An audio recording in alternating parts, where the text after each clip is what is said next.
Basically, this is an article that's appeared in a magazine called Third Sector, but you want to read it because it's talking about the breach of Data Protection Act. Now, good old Julia Middleton gets around because she's a new leader. She pays herself about £80,000 of the money that comes into her charity, but don't worry because most of the money comes from the public sector anyway. Oh, that's us. So she was a bit bored one day, so with a friend they decided to create the Media Standards Trust because news matters. And this trust has a board of trustees made up of leaders of integrity, selected from civil society and the media, and they're going to reflect our diverse society. And surprise, surprise, the deputy chair is Julia Middleton. Sir David Bell, Sir David Bell, chairman of the Financial Times Group. Who have we got? Waterstones, King's Fund, that's a pretty interesting one. The BBC, Robert Peston, you know him, the man who's always got the news. Baroness Helena Kennedy QC, Bishop of Wakefield. These are all normal people. And do you know what they're doing? They're going to make sure that the media is fair and open and honest. No, honestly, read it. Do you know where the office is based? It's based in the middle of Common Purpose's office. This is communism. Is it going to work? Come on, work for me. Now, Julia Middleton is so worried about UK and our media and the world that she's helped set up another trust. It's called Al-Fanar, which I understand means lighthouse in Arabic. Do you like the logo? What is it? Thank you. If you can see the logos, you are more than halfway to seeing the organisation. So here is Al-Fanar, and what they're going to do is they're going to help change Arab society. Now, I can tell you that Common Purpose is busting a gut at the moment to get in amongst the Muslim community.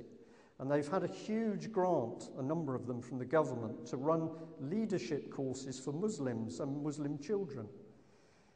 The reason they say they want to get in amongst the Muslim community is because they want to help stop extremism. I hope the special branch and MI5 are paying attention to this because they could learn a few things. So Common Purpose is being paid by the government to get in amongst the Muslims. And at the moment they're not doing very well because we are talking to the Muslims on a daily basis about what Common Purpose is wanting to do. But why does Common Purpose want to get in amongst the Muslims? Any answers? It's very simple. Compared to us, who've allowed our families and values to be wrecked, they still have very tight family units where mum and dad are important and they pay attention to the local, preacher, imam. So Common Purpose has got a real problem because it's about breaking down society and it can't break the Muslims down because it can't get amongst them. The same thing with the Arabs. They have a totally different culture, but we're sending in Julia Middleton to scramble them. Oh my goodness, this is terrible. I can't even remember why I put it. Oh yes, I could. These are people who are training I know what this is, sorry. This is a bit of text about the trustees in that Al-Fanar Trust. And I did it deliberately because most of it's pure bull. But here we've got a Mr. Can't read it, Hamilton or something. Here's Demos. Well, this is Julia Middleton as well. Demos, sorry, in here. Who have we got here? We've got UNESCO. Down here, we're coming down. We've got the World Bank. And I think you'll find we've got some colleges. We've got the Saudi Hollandi Bank. So we've got a mixture of people who say they're involved in charities, but they've got big banks backing them and Common Purpose, and this is socialist dogma. This is dangerous. Now the police Well, here's my challenge to you for the police, because this little group say that they are training the police. And we've got a Phil Hardy, he's a master in neuro-linguistic programming. Down here, Associate of the Leadership Academy for Policing, the National Centre for Applied Learning Technologies, and the Scottish Executive. So why are we giving the police neuro-linguistic courses, and do the policemen understand that if you're given neuro-linguistic training, it can seriously damage your mental health? Have we noticed the number of people becoming depressed? Do we know about the suicides in Bridgend? How many suicides now? Is it up to 30 now? It's very high. It was 27 and it's crept up. Why are these people committing suicide? 31.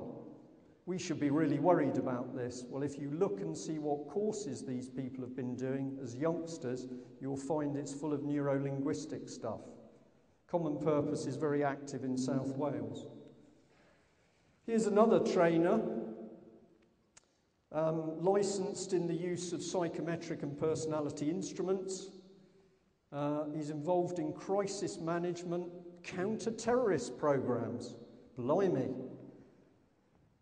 The police training using neuro-linguistic stuff is so good that they can murder people on tube stations. Sorry, did I say something wrong? And so bent is the government that you have a closed court where the coroner directs the verdict to the jury. If you want to know why these weird things are happening, start to look at who is training who. I've warned you about Common Purpose, but there's many others, and we should be asking why anybody is being subjected to NLP techniques without a health warning. Who have we got here? Some more trainers. European Mentoring and Coaching Council. What's that? We need to ask. We need some letters asking what the hell this is, because it's something not very nice. And this Alan, he's looking at the paradigm change needed for police reform.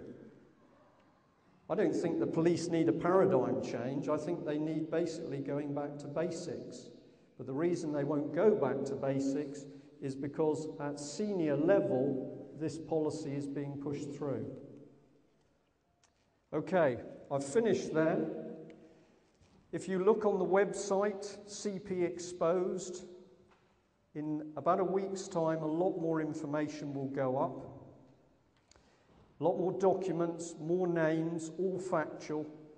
To start countering what's happening, we have to start pulling apart the third sector, and we have to start making our MPs and councillors accountable for the actions. I'll leave it there. Thank you.